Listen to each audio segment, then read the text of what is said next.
Concordamos, igreja? Amém. Glórias a Deus. Glórias a Deus. Pega aí a sua Bíblia.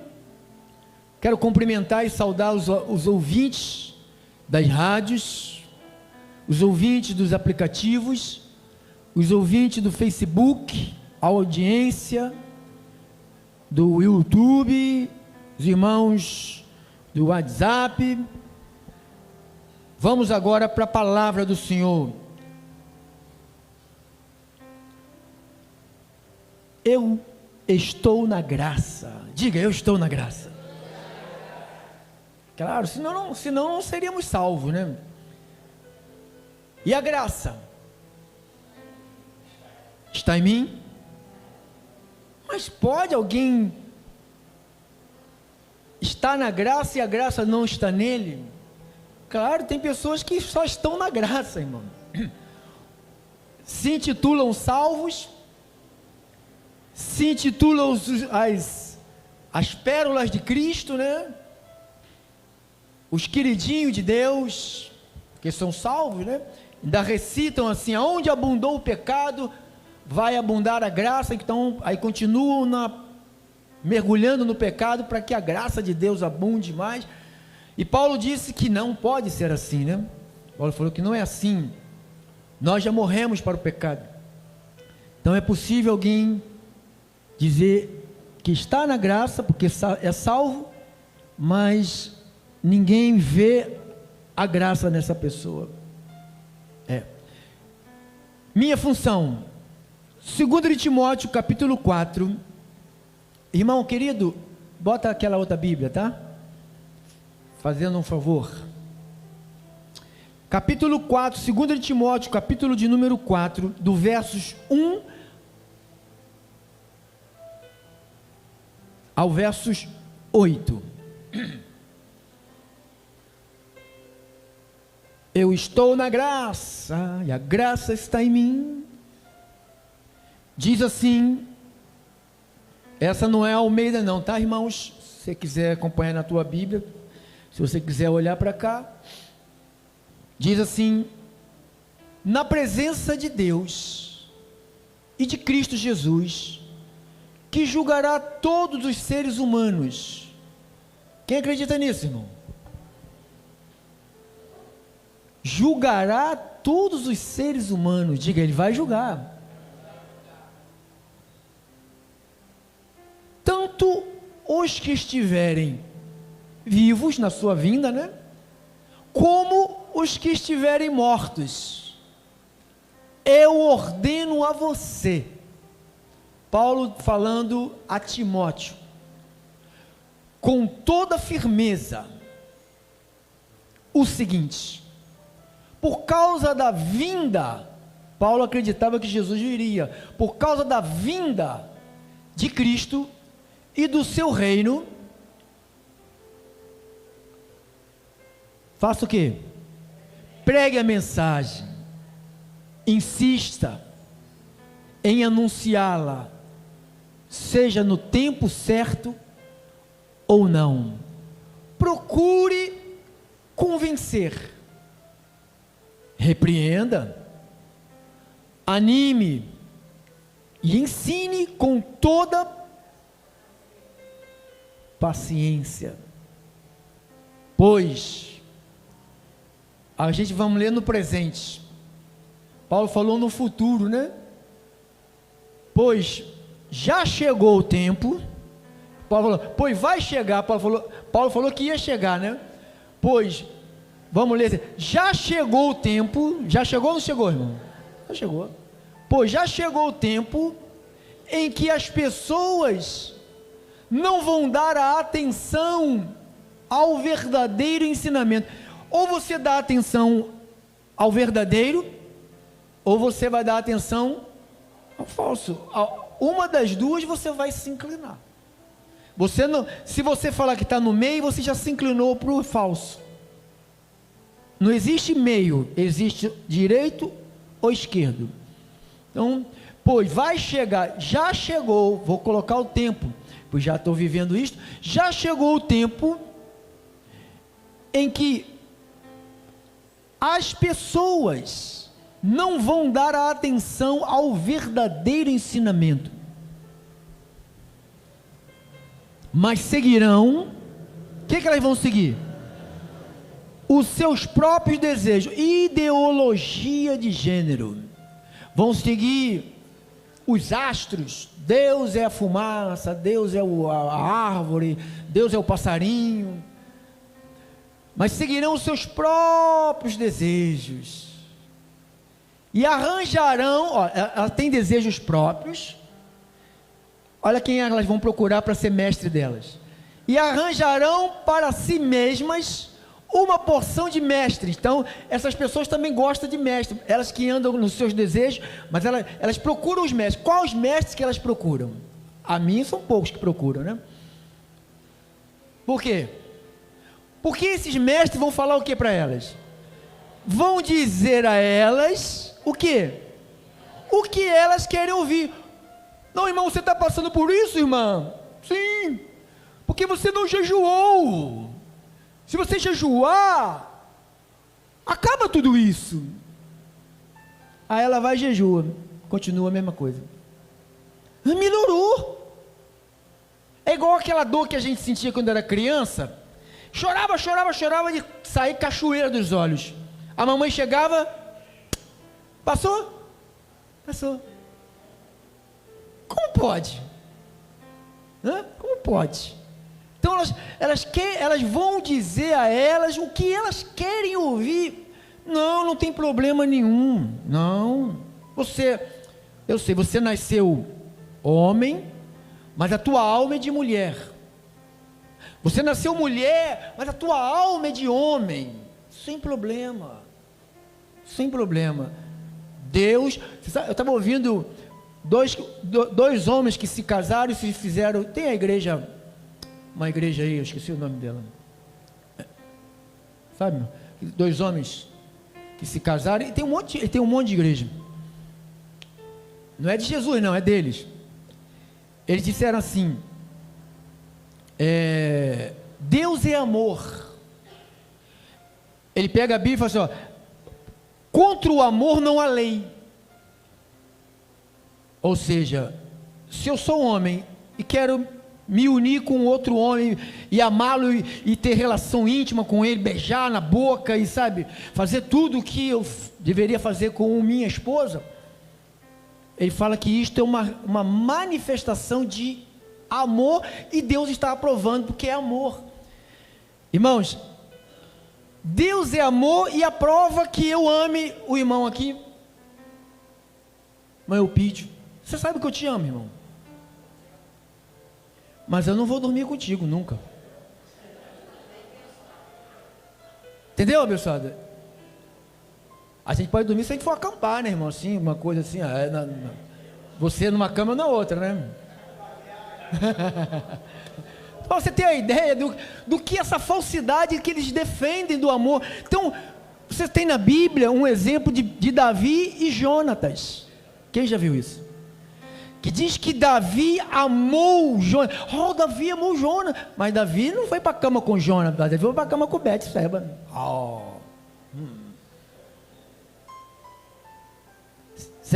Então, mas as pessoas querem ouvir, elas que vão dizer o que elas querem ouvir. Então elas vão, é isto mesmo, vem para cá, aqui você pode amar, aqui também você pode amar. A irmã Nara pode amar a irmã Sandra, a irmã Sandra pode amar a irmã Nara, e ama, né? Qual é o problema? Jesus não proíbe esse amor, Jesus não proíbe o amor, Jesus proíbe que dois homens e duas mulheres vá para a cama ter vida íntima como se fosse um casal. Isto se chama abominação aos olhos de Deus, ao Criador que criou o macho. Então, aí a pessoa quer ouvir isso. Então a pessoa, é interessante que o pastor que estava falando, ele falou, eu fui pastor, diz que ele foi pastor 8 anos da Igreja Universal, mas cheguei lá, 8 anos de pastor lá, mas eu senti que dentro de mim tinha uma alma feminina, e não aguentei, aí falei, meu Deus, Eu amo esse homem, eu também amo, eu amo qualquer homem que está aqui. Eu te amo, irmão. Você me ama, irmão. Mas nunca vamos dormir juntos. Pronto. É isto que as pessoas querem ouvir, o que elas querem ouvir. Então por isso que elas vão escolher o quê? Mestres. Quem quer vir para cá, irmão, passar aqui 15 anos, 14 anos, escutando todos os dias, verdade, verdade, verdade, verdade, verdade, vai aguentar? Não vai aguentar. Se não for da verdade, não aguenta. Não aguenta, aí vai botar culpa em um, vai botar culpa no outro, vai botar culpa na mulher do pastor, que não tem nem nome. Mulher do pastor é a mulher que não tem nome. A mulher do pastor, como é o nome dela? Sei lá, eu sei que é a mulher do pastor. Que vão dizer a elas o que elas querem ouvir. Então, esses mestres que estão atrás, essas pessoas deixarão de ouvir a verdade. Então, são pessoas que outrora ouviram a verdade, e elas vão fazer o quê? Elas vão deixar da verdade e vão passar a ouvir o quê? Lendas, e vão dar atenção a lendas, para dar atenção para a verdade, deixa a verdade, para dar ouvido, atenção a lendas. Mas você, seja moderado, em todas as situações, suporte o sofrimento.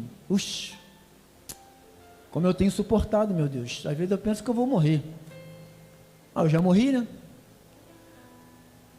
Mas você seja moderado em todas as situações, suporta o sofrimento. Faça o trabalho de um pregador do Evangelho. É o que eu faço, irmão. Cumpra bem o seu dever de servo de Deus. Quanto a mim, a hora já chegou de eu ser sacrificado, e já é tempo de deixar esta vida. Fiz o melhor que pude na corrida. Paulo falando, eu fiz o melhor que pude. Cheguei até o fim, mas guardei a fé em Cristo, conservei a fé em Cristo. E agora o que está me esperando é o prêmio da vitória, que é dada para mim viver, para quem vive uma vida correta. O prêmio, bota lá para trás, irmão. E agora o que está me esperando, é o prêmio da vitória, que é dado para quem, irmãos? Para quem, irmãos? Para quem vive uma vida, não é para quem está numa igreja, não, irmãos. Por isso que a graça tem que ser vista em nós. Para quem vive uma vida, é vida correta, não é vida de dar cheque sem fundo, de mentir, marcar encontro e não ir, fazer compromisso e desmanchar o compromisso, sabe, ter 1000 palavras, comprar e não pagar, ser fofoqueiro. Essa gente não tem vida para essa gente. Se não é correto, não tem vida para essa gente, não tem vida eterna para essa gente. O prêmio que o Senhor, o justo, diga justo, juiz, me dará naquele dia, não somente a mim, mas a quem? A todos os que esperam. De que maneira? Com amor. O que nós esperamos aqui, irmãos? Vamos orar. Senhor Jesus Cristo, Pai querido, Deus Todo-Poderoso, Tuas palavras são medicina, saúde, remédio, cura e milagres. Ela entrou em mim, e eu não posso deixar estas palavras se esfriarem na minha mente, não posso deixar os meus princípios carnais, os meus desejos humanos aflorar e me roubar isto, me roubar o futuro, protegido pelos anjos. Mais do que nunca, Senhor, eu sei que eu sou um guardado por Ti, meu Deus. E eu sei que eu nem mereço isto, Senhor, porque o Senhor conhece as minhas quedas, o Senhor conhece a minha vida, Você conhece o meu levantar, o meu deitar, as palavras não saem da minha boca, tu já conhece, tu sonda os meus pensamentos, tu sabe das minhas debilidades, de como eu sou dependente de ti, como eu entendo que esta salvação não é um mérito humano, mas é um presente de Deus. Tudo que o Senhor vai manifestar em nós, eu não tenho que sacrificar para manifestar, eu não tenho que pagar um preço para o Senhor curar a minha vida, curar a minha família. Não, isso não é graça. Deus, obrigado, tu és misericordioso, cheio de compaixão, cheio de amor, cheio de misericórdia e cheio de benevolência, que isto é graça. Tu tens dádivas, como o Senhor dá dons, é presente. Obrigado, Senhor, por esta igreja, que é tua, não é minha. Eu não tenho igreja, a igreja é tua. Eu sou tua igreja, sou ovelha desse rebanho, faço parte das 100 ovelhinhas. Deus, eu entrego tudo, nem precisaria dizer isto, o Senhor já está com controle de tudo, mas eu mostro ao Senhor que eu não sou absolutamente nada, eu dependo da graça de Deus para viver. E o povo de Jesus diz amém. Dá-lhe um aplauso ao nosso Senhor.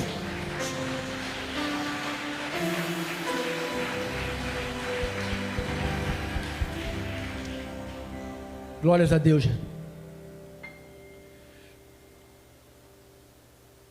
Eu estou na graça, e a graça está em mim.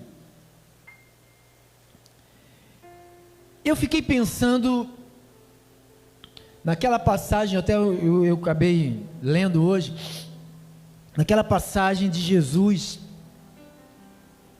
Ele larga os seus discípulos e sai de uma cidade, chega numa cidade aonde só tinha samaritanos, que ali ele só passava, ali eles nem paravam ali.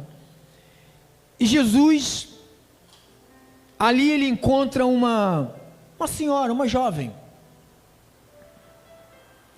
que foi pegar água. A Jesus, ela se aproxima e ela começa a pegar água, e Jesus pede um pouco de água, e ela percebe que Jesus não era samaritano, que era judeu, e aí falou para ele: você não deveria conversar comigo, por 2 motivos: que nós somos povos inimigos, e em segundo lugar, que eu sou uma mulher. E Jesus chega bem pertinho dela e fala: isto aqui também não é hora de você estar por aqui, porque esta hora, a hora das mulheres pegar água é mais cedo. Por que você está sozinho? Não está junto com as outras mulheres que sempre vêm pegar água aqui? Porque esse poço aqui, quem abriu foi Jacó, há anos e anos atrás. Uma coisa que Deus faz, não seca jamais, irmão. Jacó abriu o poço, até no tempo de Jesus o poço não tinha água, para você ter a ideia como é o poder de Deus. E ali começa um diálogo, e Jesus começa a falar para aquela mulher sobre a vida dela. Jesus ofereceu uma água e ela disse: me dá então dessa água, pelo menos eu não vou mais precisar vir aqui, que é um trabalho, e eu venho aqui sozinha, porque eu não posso vir junto com as outras, que as outras não me querem por perto, porque eu sou... Ela não chegou nem a dizer quem ela era, e Jesus já falou: eu vou te dar essa água assim, traga aqui o seu marido. E ela falou: não tenho marido. Jesus falou: você disse muito bem, porque o que você tem hoje não é seu, já tivesse 5. E ela falou: visto que tu és profeta. E começou o diálogo, e diz que o que me chamou a atenção foi o grau de amor que Jesus tratou aquela mulher, a compaixão que Jesus teve por aquela criatura, que às vezes essa compaixão que nós não temos. Às vezes nós temos muita compaixão para nossa mãe, para nosso pai, nossa família, né? Mas aquela mulher não era parente de Jesus, não era filho de José, nem de Maria, não tinha nada a ver. Era uma pessoa que ele encontrou ali, mas ele derramou a graça. Começou a manifestar a graça nele e começou a oferecer para ela. Primeiro, deu a ela o direito de conversar com um homem e principalmente com um judeu. Jesus ali começa a quebrar paradigmas, começa a quebrar leis humanas, leis de homens. Ele começa a derrubar ali os princípios humanos. Então ele mostra para todos, principalmente para aquela mulher, como que o coração dele era carregado de compaixão, de misericórdia, e ele não deixaria nenhum eleito dele se perder. Então ele viu aquela mulher como uma ovelha dele. Então ele dialogou, ao ponto que diz que aquela mulher ficou maravilhada. Ela saiu de perto de Jesus e ela entrou pelas aldeias da terra dela, dos samaritanos, e começou a falar de Jesus para os samaritanos, e diz que aquela cidade foi tomada. Então ela deve ter transmitido da mesma forma que Jesus transmitiu para ela o amor, ela transmitiu para as outras pessoas, que ela também deveria conhecer pessoas que também era desprezada. Então ali me chamou muito a atenção. E a segunda passagem que eu analisei também hoje, foi a passagem que eu quero compartilhar com vocês, está em Mateus 5,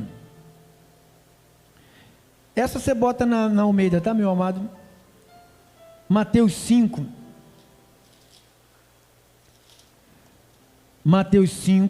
o versículo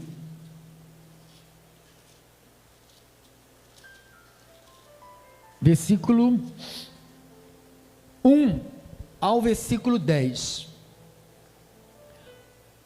o tema, eu estou na graça. Sim, claro que eu estou. E a graça? Está em mim? Almeida? Vendo Jesus as multidões, subiu a um monte, e como se assentasse, aproximaram-se os seus discípulos. Então, aqui você vê Jesus subindo no monte, é por isso que muitos falam assim, eu gosto do monte. Não, Jesus subiu no monte por quê? Por quê? Porque havia o quê? Uma multidão e ele não tinha o quê? Microfone, som, não tinha o que nós temos aqui. Então ele subiu no monte. Havia algumas passagens, diz que ele entrava na água num barco. Quem já leu isso? Que do barco ele falava. Por que ele falava do barco? Porque o vento vinha de lá, ele aproveitava o vento. Que quando você fala, não tem um amplificador, o vento amplifica a voz, então o vento fazia chegar a voz mais distante.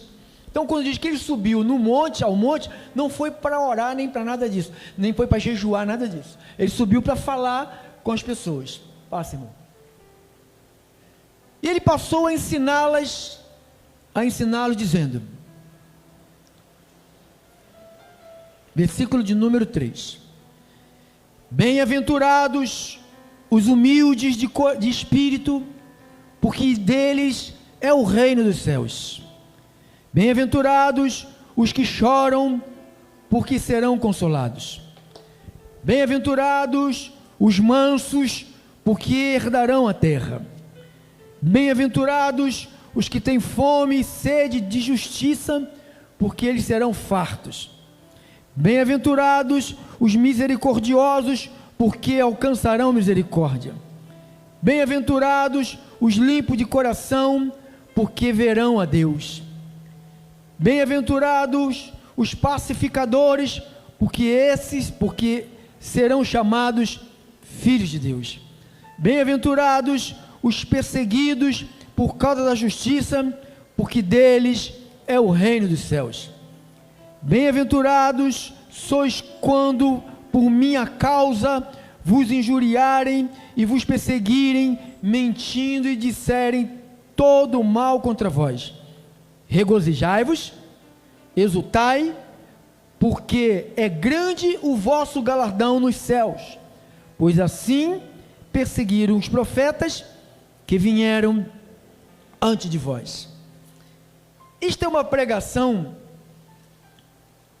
que ela resulta no final dessa pregação, que ele vai pregando, aí chega numa parte que as pessoas vão embora. Ele começou aqui, diz que, vendo Jesus as multidões, versículo 1, subiu ao monte como se assentasse, aproximando-se os seus discípulos, e ele passou a ensiná-los. Então Jesus juntou os discípulos e ensinou isto aqui. O que ele ensinou? Ele falou que os humildes é que são felizes.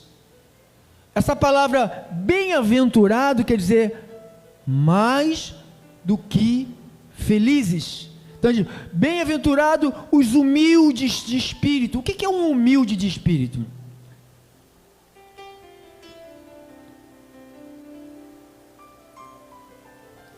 Humilde de espírito. O que é um humilde de espírito? É aquela pessoa que a Bíblia fala e a pessoa diz, amém.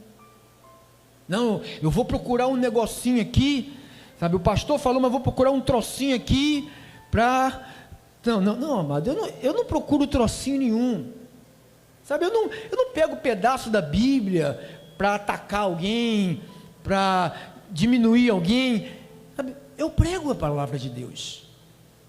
Então quando ele ensina que os humildes, quando ele ensina que os que choram, ele ensina que os mansos, ele ensina aqueles que têm fome e têm sede, versículo 6, fome e sede de justiça, quando ele ensina que, versículo 7, irmão, põe lá agora, bem-aventurado, mais do que felizes, no grego, bem-aventurado, makarios, mais do que feliz, a tradução do original, do grego makarios, quer dizer, mais do que felizes, são os misericordiosos, mas nenhum homem, por si só, é misericordioso, às vezes não é nem misericordioso com família,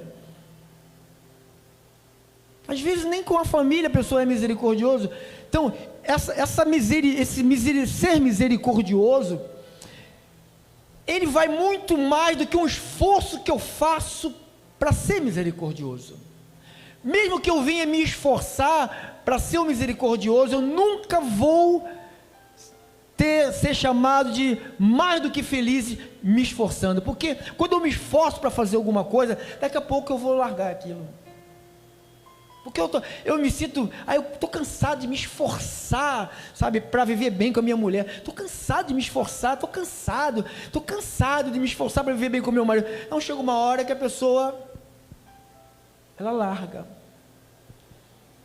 Essa misericórdia, esse ser misericordioso, não é um ato do meu esforço para ser, é algo que eu recebi de Deus. Ou seja, quem eu era? Pensa em você, quem você era. Eu penso em mim, quem eu era. Drogado, ladrão, corrupto, mentiroso, bêbado. Então, quem eu era? Tudo isto. Eu fui alcançado pela misericórdia. Então, se a misericórdia chegou até a mim, não é só para que eu me sinta salvo e aliviado, não. Esta misericórdia, ela tem que sair de mim e chegar às pessoas. A gente não pode, irmãos, dizer a vida inteira, eu estou na graça, você está na lei, vai para o inferno com a lei, você é do diabo. E um monte de juízes, um monte que se dizem que está na graça, porque não entende, né? Coitados. Quando entender como eu entendi, o que é a graça de Deus, que não é, sabe, uma mensagem, é um pacto. Não, Jesus não fala que é pacto. Jesus fala que ele trouxe a graça, que é misericórdia, amor, bondade, e Moisés trouxe a lei. Então, a graça de Deus, ela tem conteúdos. O que é a graça? A graça é amor, a graça é misericórdia, a graça é bondade, a graça é compaixão. A graça é você servir aos outros sem interesse. É você dar sem esperar receber. Quantos dão presente e não recebem presente dessa pessoa que você dá? Quantos já deram presente e não receberam, pararam de dar? Viu? A graça é isto. A graça é você dar ao outro que o outro ele não merece, mas ele precisa. Eu ouvi uma história de um pastor que ele foi pregar numa cidadezinha bem pobre. Aí conheceu uma família pobre, né? Porque não é um lugarzinho pobre, só tem pobre praticamente. Uma criança que não tinha brinquedo, não tinha nada. Aí esse pastor falou: puxa, eu vou voltar lá e vou naquela casa, tem aquele garoto lá, vou levar uns presentes para ele. Comprou uns presentes e foi indo para a casa do garoto. E esse garoto é um jovenzinho assim de 12 anos. Esse garoto viu o pastor chegando, veio por detrás do pastor e deu-lhe uma paulada na cabeça do pastor. E o pastor desmaiou. E ele pega aquelas coisas todas, leva para ele, guarda para ele lá, mostra para o pai dele. Pô, aqui que eu achei, papai. É meu. E o pastor desmaiou, daqui a pouco levantou e voltou, foi para casa, foi embora. Voltou para a casa dele. E falou assim: puxa, caramba, fui assaltado, levaram os brinquedos do menino, mas vou comprar de novo e vou lá.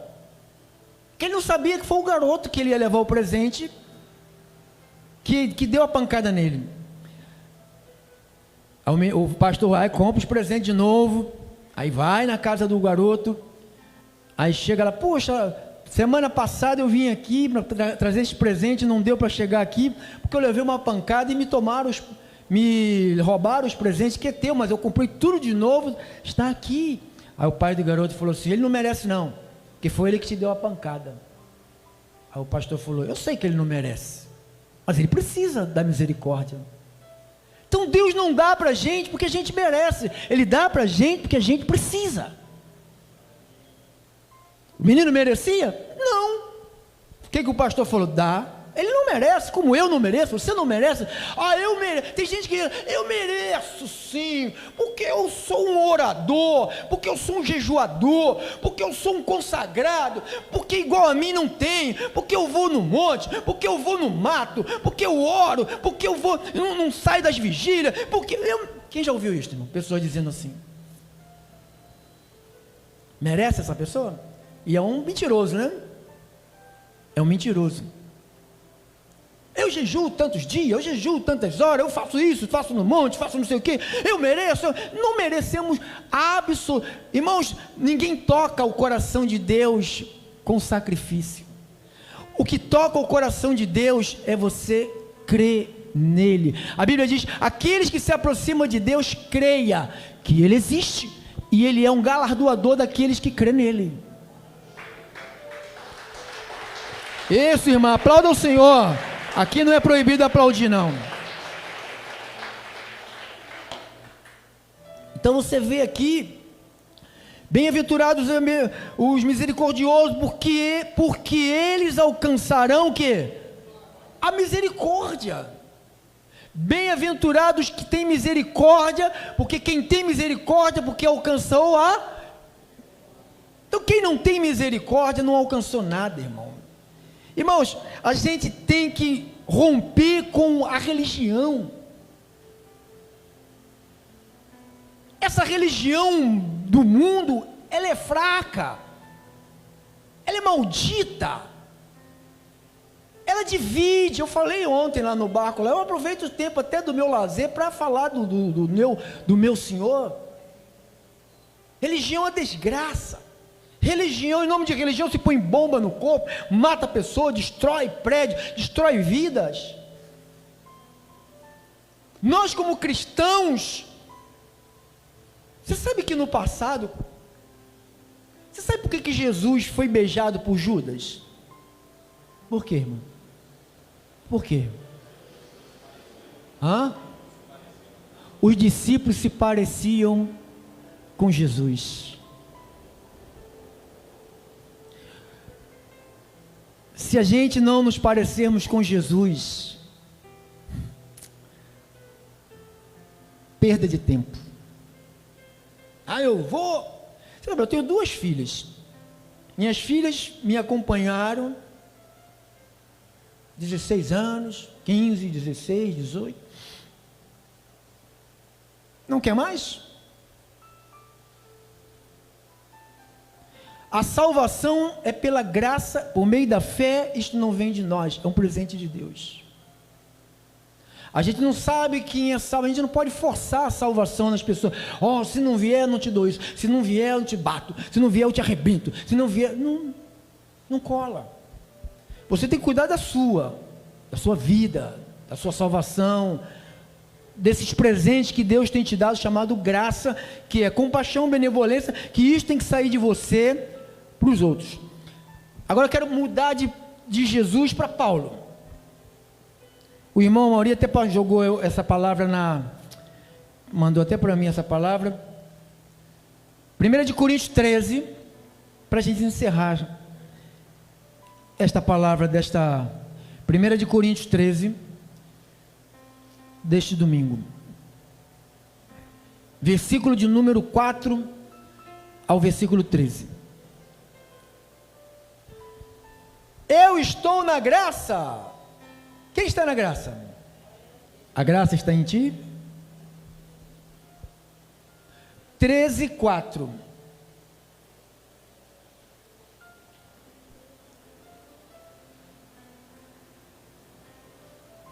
Não, bota lá no 1, irmão. Bota no 1. Ainda que eu fale a língua dos homens e a língua dos anjos, línguas. Olha, línguas, idiomas e línguas espirituais. Posso falar qualquer uma delas. Se eu não tiver o quê? Mas eu tenho amor, pastor. Eu posso dizer, eu tenho amor. Você pode dizer que tem amor? Quem pode dizer que tem amor? Dizer todo mundo pode, agora eu quero ver você manifestar isso. Dizer que tem amor é mais fácil que tem, irmãos. Aquela família lá está precisando está numa dificuldade tremenda. Pode deixar, vamos orar por elas. E diz que isso é amor. Nem precisa orar, que Jesus não vai nem ouvir a oração dessa pessoa. Ainda que eu fale a língua dos homens ou dos anjos, se não tiver amor, não pense amor só do conhecer, mas o amor do praticar. Serei como bronze que soa, ou como um símbolo que retine, barulho, pam, sem nenhum ritmo, pam, só atordoa. Ainda que eu tenha dom de quê? Ainda que eu pregue, que é uma maravilha, sem Bíblia, que eu pregue dormindo, que eu pregue acordado, que eu pregue em chinês, em japonês, que a minha oratória, seja das melhores. Porque profetizar é ler a palavra do Senhor. Ainda que eu tenha o dom de profetizar, explicar a Bíblia, ler a Bíblia, porque você sabe que você pode até saber ler a Bíblia, mas na hora que você vai falar, se você não tem isto aqui, sai uma confusão do inferno. Quem já foi falar e saiu uma confusão? É isso aí. Então a gente tem que entender quando o dom está manifestando ou não está manifestando. E conheça todos os mistérios de toda a ciência. Então, eu posso conhecer os mistérios, conhecer a ciência. Ainda que eu tenha tamanha fé, a ponto de transportar muito, eu creio, sabe, eu creio também. Mas se não tiver, pensa no amor, não palavra, mas no amor manifestado. Um amor que se vê. Diga assim, um amor que se vê. O amor tem que ser visto. Diga, o amor tem que ser visto. Aquela pessoa aquele marido, ou aquela esposa, que vai à rua, aí encontra uma coisa que o marido gosta e pega, né? Compra e leva. Isso é amor. Para agradar aquele marido, né? Que sabe o que a esposa gosta, sabe? Lembra dela. Então, isto é manifestação de amor. Aí você vê pessoas, você sabe, tem muitos pastores, muitos homens de Deus que gostam de criar passarinho. Quem cria passarinho? Eu falei, quando eu ficar velho eu vou criar passarinho. Só quando eu ficar velho. Eu falei para minha esposa, quando eu ficar velho eu vou criar. Essas pessoas, não estou dizendo vocês que estão levantando a mão, vai na rua, compra o alpiste, compra o girassol, compra aqueles copinhos, tem gaiola, irmão, que parece, sabe, o palácio da rainha. Meu Deus, eu falo assim, cara, acho que eu vou morar nessa gaiola, cara. Melhor do que o quarto de muita gente. O cara compra comida para o passarinho, ração para o cachorro, comida para o peixe, compra tudo, vem ele. E a mulher? Aí a mulher vai falar, que amor? Então o amor tem que ser visto, irmão. Não pense nesse amor que nós conhecíamos no passado, que fala, mas não mostra. Filho diz, eu te amo, minha mãe, te amo. Pô, você se ama a mamãe, ama o papai, por que chega 2 horas da madrugada? Por que está se envolvendo com maconheiro? Por que está envolvido com essa ideologia? Você sabe o que é contra os princípios de mamãe e de papai? Então você não ama nada. Tu só diz com palavras. Então diz que não tiver amor. Vai, pula, irmão. Ainda que eu distribua todos os meus bens entre os pobres, e ainda que eu entregue, então até distribuição de coisas, geralmente quem distribui coisas, só distribui, principalmente sendo rico, a maioria deles, só distribui porque está sobrando. Distribui todos os meus bens entre os pobres, ainda que eu entregue o meu próprio corpo para ser queimado, se não tiver amor, nada disso me aproveitará. Olha o amor, irmãos. Isso não tem essa pregação aí, ela não tem valor. Para mim é a maior pregação do mundo, irmão. Essa pregação aqui, esse capítulo aí, do versículo 4 ao versículo 8,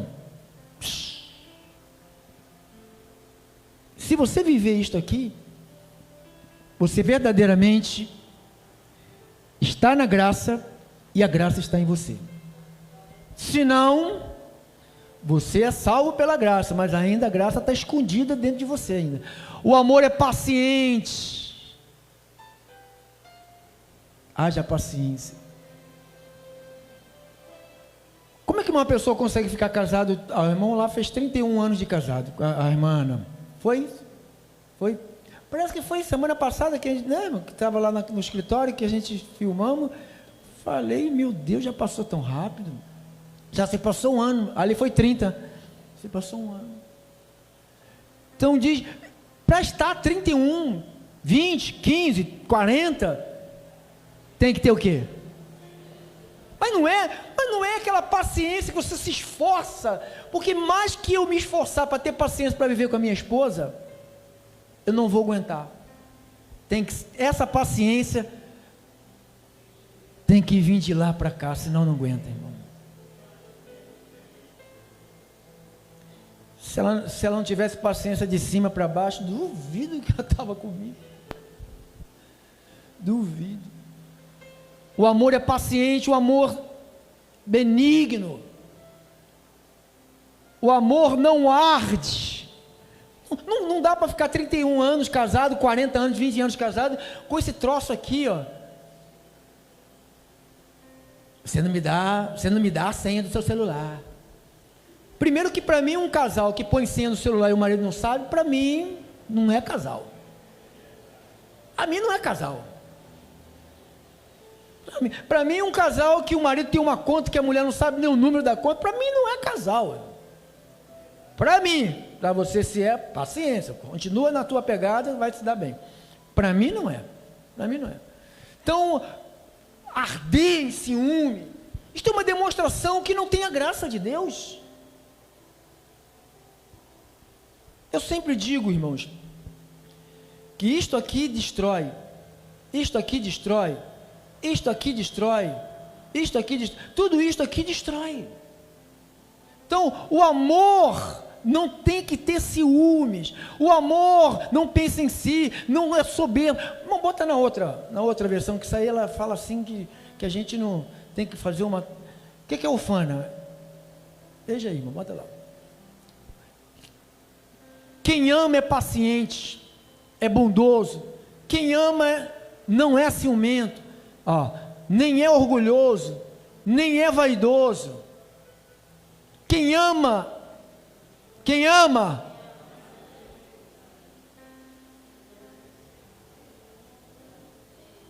não é grosseiro. Entendeu, irmão?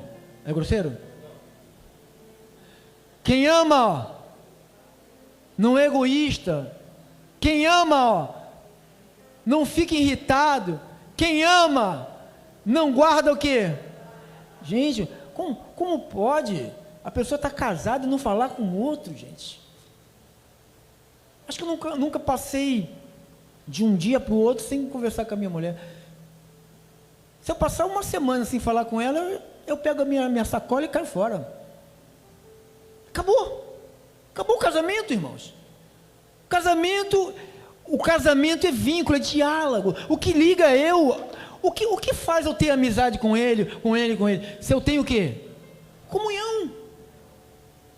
Não é comunhão assim, comunhão de conversar, de sentar, de bater um papo. Então, se um casal não tem isto, cadê a graça de Deus nesse casal? Então está parecendo até artista, casamento, para tirar foto em Facebook, em WhatsApp, em YouTube. Deus não vê que a foto é só foto, não tem nada de verdade naquela foto, aquele sorriso é só forjado, não tem nada de alegria no coração. Tudo isso Deus está vendo. Então, se eu digo que eu estou na graça, esta graça tem que estar em mim. Minha mulher tem que ver isto, eu tenho que ver isto nela. Meus filhos têm que ver isto em mim. Eu ouvi um pastor dizendo assim: tem pai, mãe, que deixa os seus filhos se lascar com dinheiro, não ajuda os filhos. Não ajudam. Ele fala: não, quando eu morrer, eu deixo a herança. Irmãos, a graça não é isto. A graça você tem que doar quando você está vivo. Não só para a tua família, não só para filho, para marido, para quem te precisar. Se você pode fazer, irmãos, eu não estou aqui fazendo uma comédia, uma encenação, o pastor está uma dramatização, sabe, uma coisinha. Eu estou te falando da verdadeira graça de Deus. Estou te falando dos verdadeiros salvos. Porque salvo não é aquele que diz que é salvo. Salvo é aquele que vive como salvo. Muitos vão dizer naquele dia: o cara vai tirar demônio, o cara vai profetizar, o cara vai sapatear, o cara vai dizer: eis que te digo, eis que sou Deus e te falo, eu sei o número do teu CPF, eu sei tudo, e tira a capeta e cura a gente. Mas Deus vai ouvir: eu nunca te conheci. Porque quem é conhecido de Deus tem que se parecer com Deus. Se você não se parece com Deus, você não tem nada a ver com Deus. Pronto. O Espírito falou. O Espírito falou. O Espírito falou. Não para a tua carne. A graça, eu sou salvo.